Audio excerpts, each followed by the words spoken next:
Welcome to Byte-Sized Tech, where we blend casual conversations with insightful discussions on the latest in technology and gadgets. Hey there.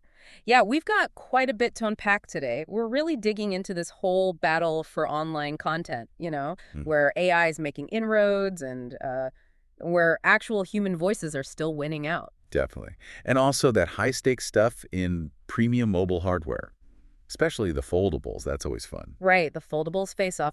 Plus, we got to talk about some of those, well, really annoying consumer tech issues. Mm. Smart speaker ads driving people nuts, some weird button choices. Yeah, exactly. So our goal here is really to, cut through the noise for you, pull out the key takeaways, figure out where human preference, human ingenuity still kind of has the edge over AI. And, of course, get that scorecard on the latest gadget fights. Okay, let's kick it off with the big one, the AI content wars. What's actually happening now that AI is, well, basically trying to eat the internet. Well, it's not theoretical anymore, that's for sure. We're seeing real consequences. 2025, it's been rough for publishers. Big traffic drops pretty much across the board. Oof. Yeah, and that means layoffs, right? We've seen them hitting Newsroom, CNN, Vox Media, LA Times, HuffPost even. AI is just fundamentally changing how traffic flows online. Wow. That really does sound almost existential for digital media. But surely there's pushback. I mean, AI answers can be fast, but they often lack, well, depth or, frankly, any kind of personality. Exactly. And that's the argument you hear from execs like Vivek Shah. He's the CEO of Ziff Davis. They own a bunch of big tech and review sites. He's really pushing back against that existential label. Okay. He strongly believes consumers, at the end of the day, still prefer words and sounds and videos from humans. Yeah, I totally get that. If I need a quick fact, sure, AI is okay. But for a detailed review, something I need to trust, or like a deep dive analysis, I need that human touch, that earned perspective. And that's what publishers are counting on, that sort of stickiness. Analyst Lily Ray made a similar point. She said when AI answers are just not good enough or they're dry, people just go back to searching for authentic content from real humans. So that human quality, the subjectivity, that's the defense mechanism. Kinda, yeah. It's proving to be key. Okay, so on the business side, publishers are making deals, right? I saw News Corp, Axel Springer, they signed content licensing deals with OpenAI. Yeah, future PLC too. That's one part of the strategy. But what about the technical side, like stopping the bots from just scraping everything? So it's a couple of things. Besides those deals, yeah, technical blocks are huge. Most sites use the standard robots.txt file, to tell bots politely, please don't scrape. Uh-huh. Which bots often ignore. Right. So many are moving to this thing called the RSL standard. It's much more robust, creates a stronger, more legally solid barrier against bots just hoovering up content for free. Interesting.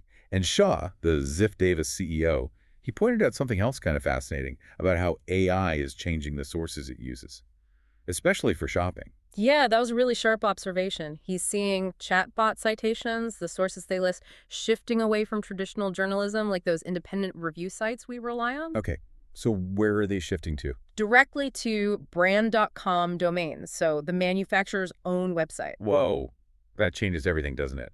Monetization, objectivity. Completely. If independent sites aren't cited, they lose traffic, trust goes down. And for you, the consumer, you have to wonder, is this AI answer just a fancy ad, or is it actually good advice? Right.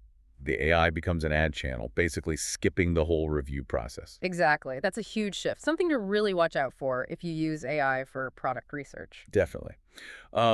Speaking of complexities, there was a little update on the legal side too, right? The OpenAI versus New York Times lawsuit. Yeah, just a small procedural thing. Judge Ona T. Wang recently lifted that requirement for OpenAI to save all its ChatGPT logs indefinitely. OpenAI argued it was a privacy issue, plus just a massive amount of data. But not completely off the hook. No, not quite. The court said logs specifically linked to accounts the New York Times had flagged still need to be kept. The cutoff date for that was October 9th, 2025. So still some targeted preservation happening. Gotcha. Okay, so while that big internet fight rages on, people are still, buying phones. Which brings us to the foldable showdown. Pixel 10 Pro Fold versus the Galaxy Z Fold 7. This feels like a classic clash of philosophies. It really is. Samsung seems all in on performance and just like sheer thinness. Google, They went for value and, crucially, durability. Let's talk price first. Google's got the edge there. Oh, big time. Pixel 10 Pro Fold starts at $1,799. That's a full $200 cheaper than the Z Fold 7, which starts at $1,999. Wow. And get this, even the higher storage 512 gigabyte Pixel is still cheaper than the base model Z Fold 7. So value-wise, Google wins, hands down. Okay, but that physical feel, Samsung really nailed the thinness this year, didn't they? They absolutely did.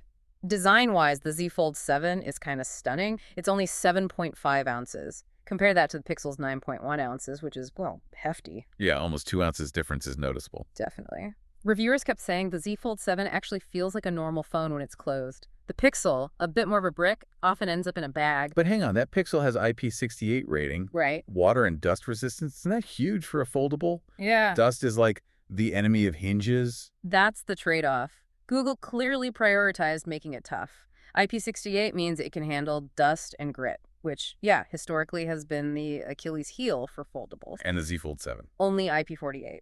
So it can handle some water splashes, but it's still vulnerable to dust. It's a massive durability point for the Pixel. But you pay for that toughness in weight and speed, I guess. Oh. Because the Samsung chip is way faster. Oh, yeah. The Snapdragon 8 Elite in the Z Fold 7 just demolishes the Tensor G5 in the Pixel. Like, 53% faster in Geekbench multi-core tests. It's not even close. 53%. Yeah.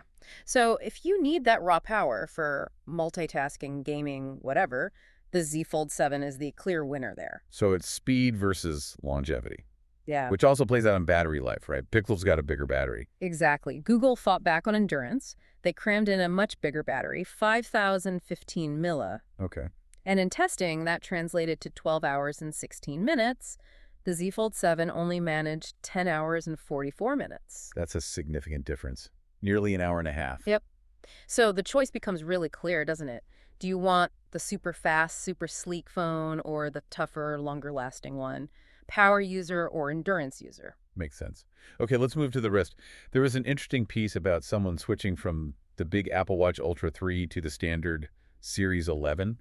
Sounds like a downgrade, but maybe not. Well, it depends on the user, right? For most people, the Series 11 is probably great. It's way thinner, lighter, much more comfortable, especially for sleeping. Yeah, wearing that Ultra to bed seems bulky. Right. And the Series 11 is literally half the price of the Ultra 3. That's a big factor. But for serious athletes or enthusiasts, there are trade-offs. Major ones. Battery life is the biggie. The Series 11 gets you through maybe a day, maybe a bit more. Okay. The Ultra 3.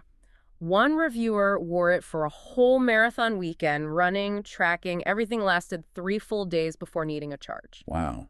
That's huge for endurance events. Exactly. And you also lose the super accurate dual band GPS, which serious runners really care about for tracking distance precisely. And you lose the dedicated action button, which on the Ultra you can set as a simple lap button. On the Series 11, you're fumbling with pressing 2 buttons together or double tapping a sweaty screen mid-run. Yeah, that sounds awkward. It's just clunky when you're pushing yourself. So great everyday watch, but enthusiasts will feel those missing features. Okay, let's shift gears to stuff that makes us cheer or just, drives us crazy. Consumer tech joys and frustrations. Yeah. You found a surprise winner in budget TVs for 2025. Yeah, this was cool. The hands-down winner of a big budget TV roundup was the Hisense QD7QF. Hisense. Okay, what made it stand out? One key feature you almost never see at this price point. Full array local dimming. Whoa. Really? That's usually a much pricier sets. It makes a huge difference for contrast, right? Controlling the backlight in zones. Exactly. It lets the TV achieve much deeper blacks right next to bright highlights. Gives you that punchy contrast. So if it has local dimming, where do they cut corners? Processor, maybe? Fewer HDMI ports? Probably, things like that, yeah. Processing speed, maybe build quality isn't premium. But the picture quality jump from local dimming is undeniable at this price. And brightness. Budget TVs often struggle there. This one did pretty well. It measured 600 nits in filmmaker mode. For folks listening, 600 nits is, well, pretty bright, especially for a budget model. Good enough for a fairly bright room. Totally. Usually you'd pay hundreds more to get that kind of brightness combined with local dimming. Yeah. So yeah, a real win for Hisense. Proving good picture quality is getting more affordable. Nice. Okay, sticking with audio but smaller scale. Bose updated that tiny speaker, the SoundLink Micro, the Micro 2. Yep, the SoundLink Micro 2. And it's better in some important ways. Sound quality is still kind of best in class for something that small. Really clear. Good. And they finally added USB-C charging, thank goodness, plus doubled the battery life up to 12 hours now. Okay, those are solid upgrades. What's the catch? Two catches, actually. First, the price went up. It was $100. Now it's $129. Ouch. 30% increase. Yeah.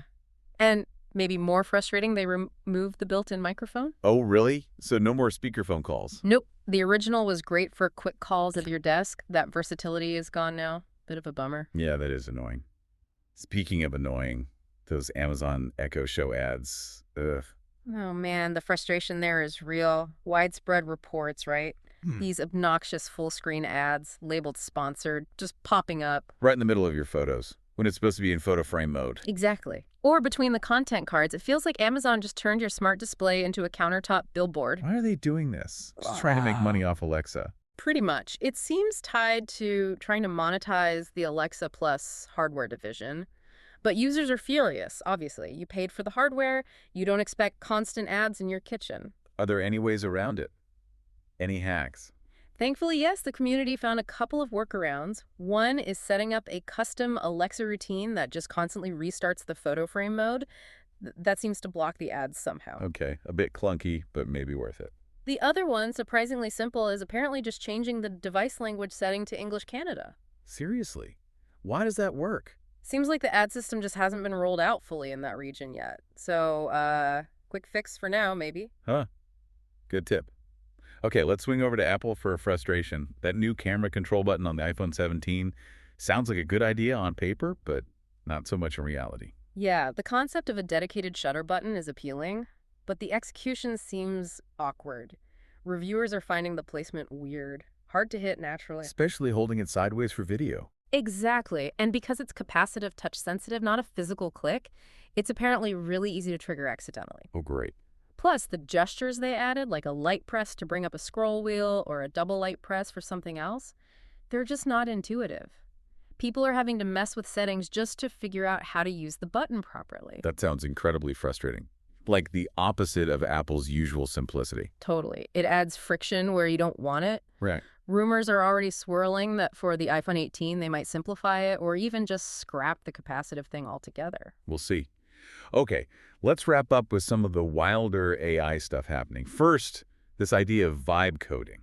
Tell us about the Bitrig app. Right, this is pretty ambitious. Bitrig is an iOS app that promises to let you create your own personalized apps, like a custom workout tracker or a meal planner, just by typing in what you want. Like just describe it in words, no actual coding. Exactly. Absolutely no coding experience required. That's the pitch.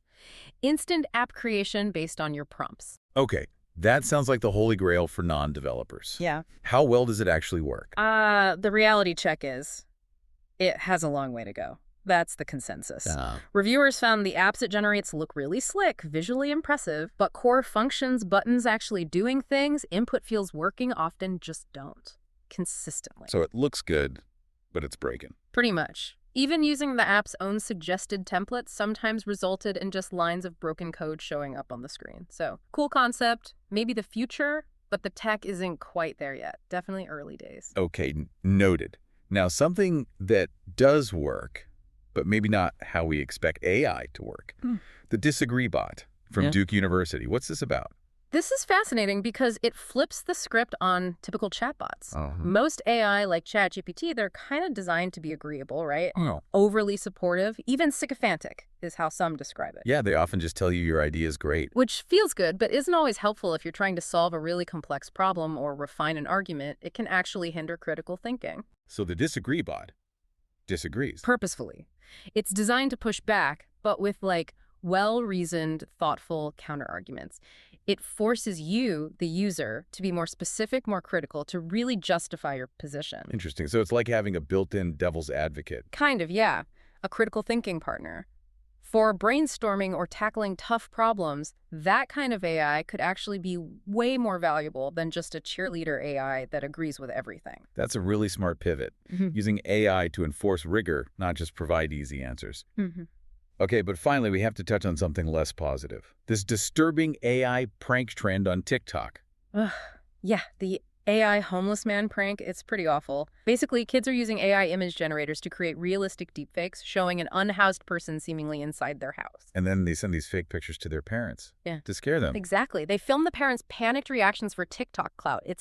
That's not just tasteless. It sounds genuinely dangerous. It absolutely is. Police departments are actually issuing warnings about this. Because first, it's incredibly dehumanizing to the homeless population. Right. But second, these panicked parents often call 911.